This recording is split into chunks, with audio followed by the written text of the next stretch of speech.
Let's spatchcock a turkey. Spatchcocking allows you to cook your turkey in half the amount of time because nobody wants to spend all that time in the kitchen on Thanksgiving Day. Spatchcocking requires two things: sharp tools and a little bit of muscle. Remember, if you're using a frozen turkey, let it thaw for at least 48 hours before you start spatchcocking. We prefer a fresh turkey. Spatchcocking is basically splitting the bird so the breast touches the plate while it cooks. The first thing you want to do while spatchcocking turkey is cut along the backbone on both sides. You're gonna see the backbone start to highlight. Once you create your guidelines, get your shears ready. Gently but forcefully cut along the backbone. Remember to save that backbone for a great soup later.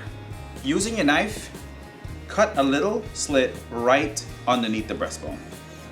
That's gonna make cracking the bone a lot easier. Flip your turkey over onto its back, and it's time to give the turkey CPR. Both hands on the breast and press down. And that's it. Spatchcocking is gonna give you crispier skin and a juicier bird for sure, and it's bound to impress your guests. We made this bird with my favorite dry brine recipe. You can watch that video to learn how. Like and follow for more delicious holiday recipes.